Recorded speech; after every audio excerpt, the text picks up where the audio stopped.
What's up, y'all? I hope you are well and warm wherever you are and cozy. I know I am. I just got home from work. We had a quiet little night at the restaurant. There was only 3 of us on. It was me and my nephew and his wife. So it was like fam, gang, all of us together. And we just knocked it out, got it done. And now I'm home safe and sound. And the weather's going to get bad again tomorrow. So everybody go to the grocery store in the morning if you're in Nashville before it gets bad again. If there's anything left, everybody panic buys. All right, well, we're here for our midweek alchemy message where we take a look into our process and we get some insight into how we should be approaching the work. And from the Well Done Known Alchemy deck, we've got the Aurum card, or gold, followed by Luna, or moon, followed by Ver, or spring.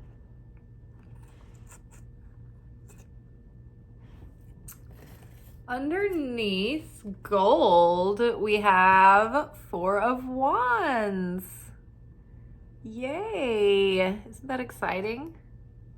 I like too how there's repetition of color and speckling light. There's speckles of light through this card. There's the gold, there's the red here. I feel like the red is repeated here, speckles of gold, sparks of light. I feel a lot of magic gathering and fire and passion. Underneath the moon, we have 6 of Cups.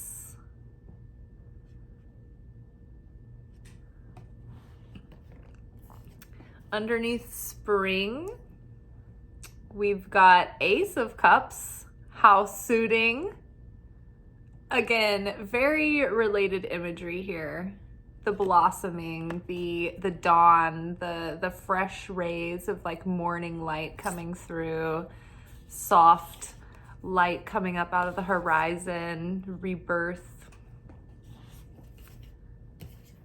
And then to cap it all off, we have 4 of Swords. So let's get into it. I'm feeling like there is this sense of well-being starting to take root. It's after going through so much growth, so many challenges, meeting so many challenges and getting through them, and then letting the dust settle again. People have been reinventing and changing major things in their lives.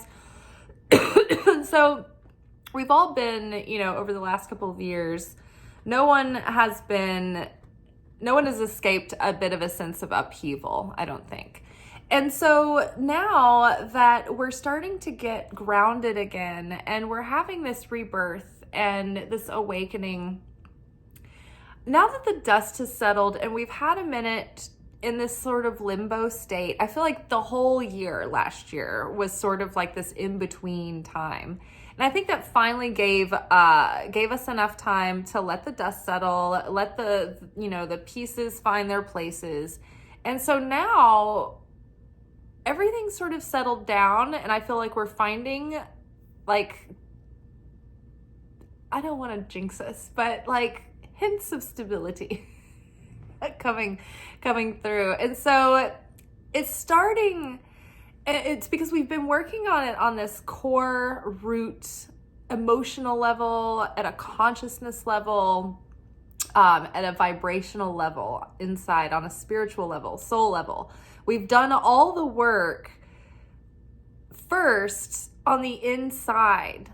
And that's the kind of fulfillment that we've learned to cultivate that is sustaining. It's not the kind of fulfillment that is dependent upon circumstances or what you have or what you don't have, or if you are, pacified at any given moment.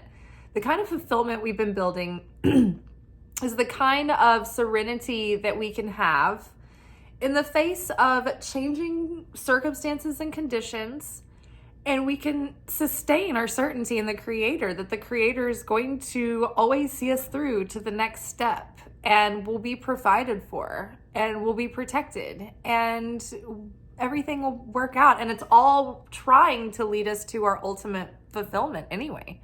So we've established this sense of well-being inside and fulfillment. And now it's like there's this outer harmony and fulfillment starting to flourish, right? We're coming to a time of prosperity and well-being, and all is well. And so it's just like, take this golden moment to enjoy and to feel at ease, and to lean into the good feelings, and to declare, you know, your gratitude, and, you know, all, like, keep speaking life into all the things that are coming into fruition, right? It's like we want to speak them into being. And then when we start seeing them come into fruition, we want to talk about how excited and grateful we are, right? And it just keeps perpetuating more and more and more of the same.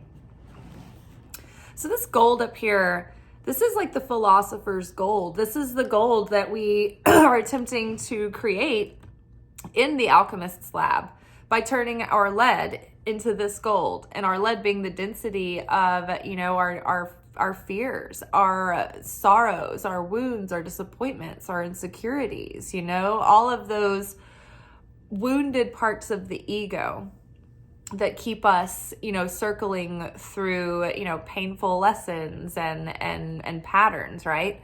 So it's like we're finally like gaining the gold and the wisdom from all of the transformation that we've been putting our consciousness and our efforts into. It's amazing. And so it's like we're finally able to sort of start embodying this wisdom. And when life presents us with familiar circumstances, it's like we're able to now catch ourselves before it's too late and be like, oh, I feel myself going into a response.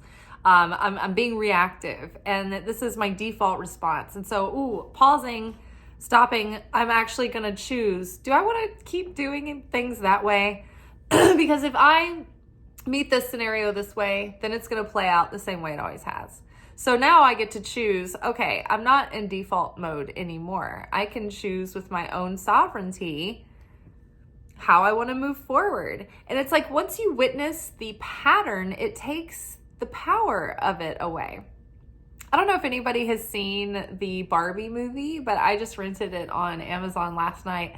I thought it was really amazing. I thought that, you know, yeah, like on the surface, it's about feminism, but really there were so many of the archetypal heroes metaphors. You know, there was like, you know, part of it reminded me of when Siddhartha leaves the palace of perfection and goes out in search of suffering to like let go of all his earthly attachments so that he can know pain and ego death in order to find the real treasure. Because Siddhartha, before he went out and knew suffering and became the Buddha, he was a spoiled prince in a perfect palace. He had never known any kind of discomfort.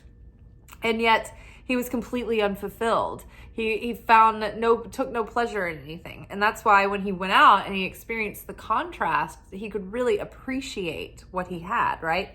So that was part of the theme. And, you know, there were hidden themes of, you know, the fall of Adam and Eve, and like the consciousness around it, and the shame, and then the healing from that, and returning to the garden. There were so many spiritual storylines that were like cosmology and metaphysics, and I wonder if the writers realized what they were doing, or if it was something coming through the subconscious, you know, because the soul is always speaking, you know, in art, and it's telling truths even if the artist doesn't even realize it. I know I've made collages and things over the years that I made when I was a lot younger, before I was studying any kind of mysticism or anything. And then later, going back and looking at the art, I was like, oh my gosh, there's so many symbols here. There's so many messages coming through this art that is these spiritual laws and truths that I didn't even know about, or I didn't know about them at the time. But we all have these ancient this information in our DNA, right? So yeah, our experience now, it's like we're starting to be able to practice the wisdom and the discernment before we kind of fall into our old ways, our old patterns, our old, ways of seeing and perceiving and reacting to situations. So gaining the wisdom, gaining the insight. And what's great about that is that it's like this kind of change, this is like giving you the kind of treasure that's eternal. It's like when Jesus said, you will see the truth and you will know the truth, and the truth will set you free. Or you will live the truth and you will know the truth. And it's like when you live something and you know it by experience, you cannot unknow it. It's like nobody can tell you different. It's like, no, I've been through this. I've experienced it myself. Like I know firsthand that this, is whatever, right? So it's like when you know the truth, when you've lived it, it can't be taken away from you. And so this kind of gold, it's like that permanent gold that nobody can take back. People can take your possessions, but they can't take the compassion that you've grown within yourself. They can't take the trust that you've built in the Creator. They can't take, the knowledge that you have in your mind about all the things that you've learned and experienced and built, skills, right? No one can take your talents. Okay. 4 of Wands. So, we're going to have outer manifestations of this fulfillment. And so there could be windfalls coming. There could be opportunities. There could be just a general level incline, of a little bit here, a little bit there, of new opportunities, of things really opening up. And we are, and it's possible that we can up level and start stepping into the shoes of our higher self. And so as we do that, as we become this up-leveled version of ourself, our environment and our circumstances will up-level as well. Now, so this is going to look like outer stability and fulfillment and harmony and, prosperity and possibly even marriage. The 4 of Wands, if you are in a relationship at this point, or, maybe it could lead to meeting someone who is more, or dating at a level of more marriage material or something like that, to that nature. But when you up level and you are, taking yourself seriously and you have aligned more fully with your authenticity and you've shed a lot of the parts of yourself that were just, societal projections or, ways that you thought you had to be, it's like you're becoming more fully authentically you. And so your frequency is changing, right? And the more you're authentically you, it's like the more stable your frequency is, because you're not trying to force yourself into a different frequency, to people please. So the more, native your vibration is, the more consistent it is. That means that your signal is more solid. It's sustaining, right? You are more stable. So you can attract in more stable, more sustaining things that are more authentically aligned with who you truly are. People who are more compatible. It's going to take your discernment though, and making choices, and exercising judgment. Okay, and so followed by Luna, the moon. We do have a full moon in Leo coming up, which these two together, this gold, this fiery gold, and the moon together reminds me of the moon in Leo. And it's like this resurgence of this rebirth of determination and zest and enthusiasm. And what's going to help with that rebirth is looking at the things, your memories coming up from your subconscious right now. The more that you heal the inner child, the more that you correct these subconscious patterns that were sort of like viruses in your operating system. And they were things that you probably built defense mechanisms around at a very early age, right? because your little mind, you know, and your consciousness, your understanding wasn't fully developed yet, right? So your child ego was doing the best it could to protect you, and it started, you know, making up stories and building plans and defense mechanisms and, you know, play-by-plays to defend you against possible abandonment or, you know, ruin or, you know, neglect or whatever. So, you know, your ego tried to shelter you and protect you, but now it's like the lingering effects of that are just blocking us, and they're no longer, you know, they don't really serve our highest good. So the moon is representative of our subconscious. These are the things that are hidden, that are not revealed quite yet. And so, you know, on this new moon or this full moon in Leo, there are things that could come out into the light that were hidden, right? That were previously unknown, but information can come forward. Perspectives and identities can fully, you know, present now. We might be fully awakened into this new reinvented self, and, you know, we might have, you know, a sudden shift of consciousness or perspective, right? Leo is very like, it has a lot of, it's kind of like Aries, where Aries has to do with the identity and the self.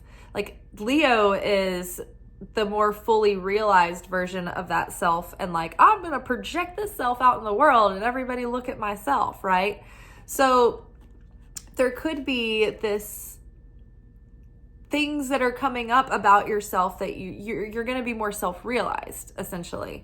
And so allow these memories and things to come up from the subconscious. Observe them and observe your observation of these memories. How are you, like, what is the quality of your perspective about these memories? Are you looking back on them as being better or worse than they were? Can you alter your perspective of how you are viewing your memories? And can you choose to look at them through more evolved eyes now, right? You're older now, so you can, like, you know, look back and think about what your parent or your teacher or your uncle or your aunt, you know, might have been going through when they maybe said something that, you know, frightened you or made you feel insecure, or, you know, what have you, fill in the blank. You know, it could have been a million things, you know, when we're growing up. We're so easily galvanized as small children. And when we're galvanized, it's like we have more than we can process. And that sends us into levels of trauma response. And then that's when the ego starts creating these stories. It doesn't even have to be anything crazy. It could be like something that happened on a playground, you know? I mean, it doesn't have to always be, you know, dysfunctional family issues. So, and also the more that we offload this subconscious heaviness, and we correct and we let go of these like patterns and belief systems, it's like we're freeing up our space in our hard drive, right? And it opens up so much more room for our imagination and our creativity. And so the more that we heal these wounds that are stored in the same chakra, it opens up more space for creative power, right? Not only just for our creative ideas, but all our manifestations, all our creative energy is now freed up. Our nightly dreams could become more vivid, and we can have more direction and more insight. Things will get more clarity. Things will be more clear. Also, in the same chakra that the moon is associated with, the sacral chakra, this is where, you know, our desire and our, you know, our appetites are, and our passions, right? So this can, like, the more that we're healing, it's like the more we're reinvigorating and, you know, bringing back our passion and our enthusiasm and our desire to create. You know, me and my nephew were talking tonight. We were just talking about feeling the kind of desire that is very draining. And I think that I wanted to get into it, but we were interrupted by our tables. But it was so funny because he was like, it's like we were talking about what we want our word for the year to be. And, he was like looking for words like abundance. He was like, I just want like, more than enough, essentially. And, oh shoot, where was the train of thought that I was going into? Oh, desire. Like having like just, he was like, I've never like been in a situation where I just knew like everything was taken care of. If I had a crazy bill come up, like no matter what, like it was all good. And it's so crazy because he was saying like, just wanting something all the time. We were talking about not being really that materialistic, because like going on that train, we were like, yeah, it doesn't really take that much for me to feel abundant because there's not that many items. I'm not that materialistic. I don't want to go shopping all the time. I don't have things that I'm always wanting. And he was like, yeah, I let that go earlier in my life where he's like, I'm not wanting for like material things all the time either. And he was like, and it frees up so much energy. He said, it's so exhausting. Desire can be so exhausting. And it is true. When desire comes from a place of lack, like you don't have what you want, it is very draining to your energy. But I think that there is a desire that can come from a place of fullness.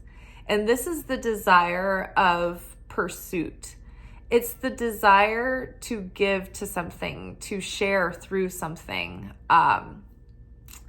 It's the desire to create rather than consume. And I think that kind of desire it's not draining, not as draining. It takes endurance and there is some sense of like being drained by that, but it's far more draining if you are looking to have something that you don't have when you're coming from a place of lack, because that's emotionally taxing too, that perspective. So the more that we heal, the more that we offload any of this lack, we increase our healthy desire once more. And so this is depicted here in the spring card, in the Ace of Cups. This is like a renewal of spirit, a renewal of emotion, of enthusiasm. This can be new love. This can be, getting excited again, just coming back online after being in a hibernation state. Spring, this is like things are beginning to bloom, things are beginning to blossom. And I think that that's true in our lives right now. It's like we're this close from so many things blossoming and blooming and expanding and growing, and just our cup runneth over, and the transformation is just like bursting at the seams everywhere. It's just not quite evident yet. And so for now, it's like we're being told like, hey, just take it easy. Continue the healing work, continue to, take advantage of quiet time during this winter period. It's like we align ourselves with the seasons, and it makes us so much more productive, and it does so much for us. So I always like to hunker down in the winter and just use that as a time to reflect and heal and do that deep inner work that you don't really get to do when you're running around, when the weather's nice. So take this time to meditate, to get still, to get quiet, to really rest, to let your spirits get so renewed, right? When you want to kind of do something and you won't let yourself do it, like, oh, I'm not going to work on this project for like 2 weeks. I'm going to give myself a break. And then by the time you're ready to go back, you're like, oh, I can't wait. So, take your time. If there are things that come up that you can take action on right now, then certainly do it if you're feeling guided and you feel like it's the right time and the right action to take. But don't feel like you have to build Rome in January. Things are coming into fruition, but it's just like slowly in its own good time. So you don't have to force it. But before we know it, it's like there's going to be a flurry of opportunity, like a growth spurt, lots of expansion. I just feel it. I feel it happening. I feel it stirring. And I think that's all for today, y'all. If you want to look in the description box below, you'll see the written post that I shared on Instagram earlier for these here cards. And tomorrow we will be back together for our weekly romance oracle reading. And so far, my plans for tomorrow are to go to the grocery store early in the morning, and then I will be doing 2024 predictions videos tomorrow, or I'll be beginning them. I had all the stuff laid out today to do it, but then we ended up going into work a little bit earlier. So, all right, y'all. I will see y'all tomorrow. Like, share, comment, subscribe. Thank you. Welcome to all the new subscribers. I appreciate y'all. Everything that you do really helps. Like, a couple of shorts have gone kind of crazy recently. I had one that reached like almost 2,500 views, and I credit it to the likes and the comments. I appreciate y'all. All right, take care. See you tomorrow. Ciao.